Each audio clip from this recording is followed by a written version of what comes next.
వందలాది చిత్రాల్లో తన కామెడీ టైమింగ్తో ప్రజల్ని కడుపుబ్బా నవ్వించిన పావలా శ్యామల దుర్భర జీవితాన్ని గడుపుతున్నారు. వయస్సు పైబడటం, అనారోగ్య సమస్యలతో సతమతమవుతున్నారు. కొందరు సినీ పెద్దలు, ప్రభుత్వం సాయం చేసినా ఆమె కష్టాలు మాత్రం తీరలేదు. అప్పట్లో కొన్నాళ్లు మీడియాలో పావలా శ్యామల గురించిన వార్తలు వచ్చేవి. కానీ ఆ తర్వాత ఆమె ఎక్కడ ఉంది, ఏం చేస్తుంది అనేది తెలియరాలేదు. ఒక ప్రముఖ ఛానల్ ఎంతో శ్రమించి ఎట్టకేలకు శ్యామల ఆచూకీ కనుగొని ఆమె కష్టాలను ప్రపంచానికి తెలియజేసే ప్రయత్నం చేసింది. ఇండస్ట్రీలోకి వచ్చినప్పుడు నేను మేనేజర్ని పెట్టుకోలేదు. నాటకరంగంలో బిజీగా రోజుకు 3-4 నాటకాలు వేసేదాన్ని. అన్నీ పరిషత్ నాటకాలే వేసేదాన్ని. అప్పుడు కూడా డైరీ పెట్టుకోలేదు. నాకు డేట్స్ ఎలా మెయింటైన్ చేయటం తెలియదు. అదే చివరి వరకు కంటిన్యూ చేశాను తప్పించి మేనేజర్ని పెట్టుకోలేదు. చాలామంది చాలా రకాల మోసాలు చేశారు. ఇస్తామన్నది ఇవ్వకపోవటం, డబ్బులు అడిగితే మిమ్మల్ని పిలవరని బెదిరించేవారు. 50,000 ఇస్తామని ఒక 10,000 చేతిలో పెట్టటం, అడిగితే ఏమనుకుంటారోనని భయపెట్టేవారు. నాటకరంగంలో నటీనటుల రెమ్యునరేషన్, సినీ పరిశ్రమలో పారితోషికాలకు ఏమాత్రం పొంతనలేదు. నాటకరంగంలో రోజుకు 1,000 రూపాయలంటే గొప్ప. సినీ రంగంలో దానికి పెద్దగా విలువలేదు. ఇక్కడ డిమాండ్ చేయొచ్చన్న సంగతి తెలిసేది కాదు. ఎంత చేతిలో పెడితే అంతే తీసుకునేదాన్ని.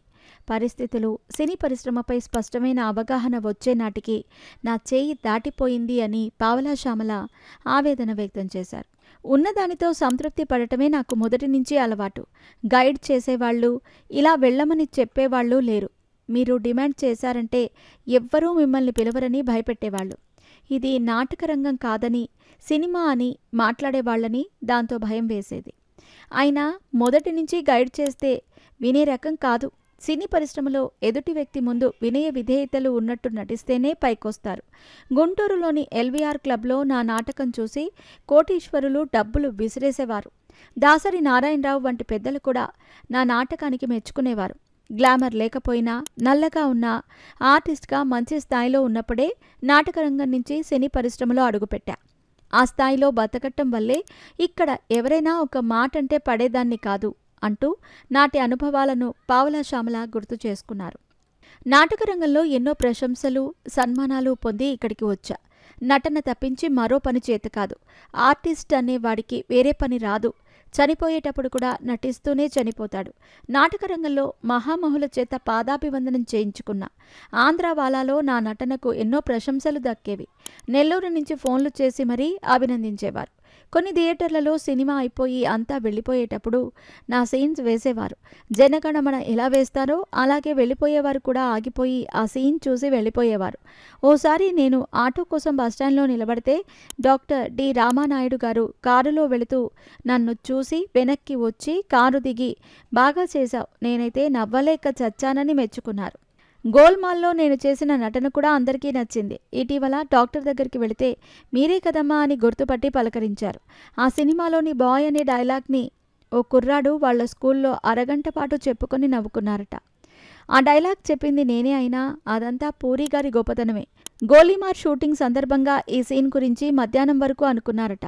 దీనికి చాలా సమయం పడుతుందని అంతా అనుకున్నారు. పూరి గారు పేపర్ ఇచ్చి చదువుకోమన్నారు. నా డైలాగ్ చదువుకొని పేపర్ పక్కన పడేశా. ఆయన చెప్పమన్నట్టు డైలాగ్ చెప్పేశా. పూరి జగన్నాథ్ గారు చాలా గ్రేట్. డైలాగ్ పేపర్ నా దగ్గర రాగానే ఎలా చెప్పాలని నేను పనిచేసే ప్రతి ఒక్క దర్శకుడిని అడుగుతా. నా మీద గౌరవంతో ఎలా చెప్పినా పర్లేదు, మీ ఇష్టమని నా మీదే వదిలేసేవారు అంటూ శ్యామల తెలిపారు.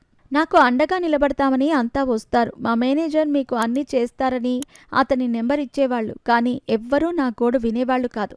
ఇప్పటికీ నేను ప్రాణాలతో ఉన్నానంటే దిల్ రాజు గారి మీద నాకున్న గౌరవం, ఆయన నా పట్ల చూపిన అభిమానం. రాజమండ్రిలో రాజా రవీంద్ర గారు ఏదో మాటల సందర్భంలో నా గురించి ఆయనతో చెప్పారట.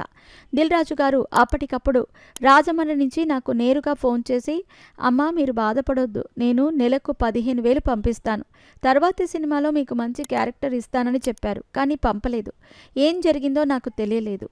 ఆఫీస్కి వెళ్ళి అడిగితే చాలా ఇదిగా మాట్లాడారు అని శ్యామల వ్యాఖ్యానించారు. ఓ ఓల్డేజ్ హోమ్ లాస్ట్ మజిలీగా ఇక్కడికి వచ్చాను.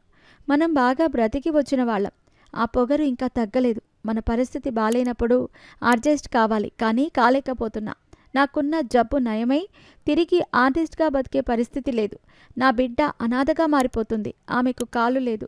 ఆ అమ్మాయికి ట్రీట్మెంట్ కోసం కొందరు ₹1,00,000 ఇచ్చారు. కొందరు ఇచ్చిన డబ్బుని ఓ క్యాబ్ డ్రైవర్ కొట్టేశాడు. బయట కూడా చాలామంది మోసం చేశారు.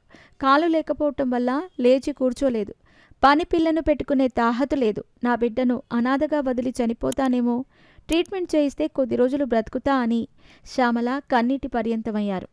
నా పరిస్థితి తెలుసుకొని ఫోన్లో వచ్చే ఇంటర్వ్యూలు ఎవరూ చూడరని, పేపర్లో వస్తే పెద్దల దాకా వెళుతుందని ఓ పేపర్ అబ్బాయిని పిలిపించాను.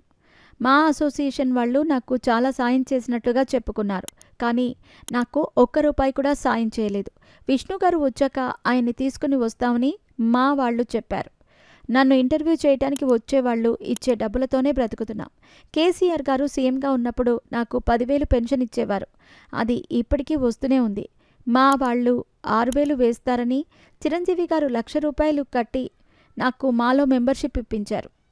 నాటి నుంచి నేటి వరకు కనీసం హెల్త్ కార్డు కూడా ఇవ్వలేదు. ప్రభాస్, ఎన్టీఆర్ లాంటి వాళ్ళు కలిసేందుకు వెళ్ళగా ఇంటి బయట హిందీ వాళ్ళు వాచ్మెన్లుగా ఉండటంతో వాళ్ళు జావ్ జావ్ అంటారు. దరిదాపుల్లోకి కూడా రానివ్వరని వారు నాకు హెల్ప్ చేశామని చెప్పుకుంటారు. కరాటే కళ్యాణి నాకు పెద్ద పెద్ద వస్తువులు తీసుకొచ్చి ఇచ్చింది. అవేవీ నాకు వాడటం చేత కాదు. అవి నాకొద్దని చెప్పటంతో ఆమె హర్ట్ అయి నా మీద దుష్ప్రచారం చేస్తోంది అంటూ పావలా శ్యామల ఆవేదన వ్యక్తం చేశారు.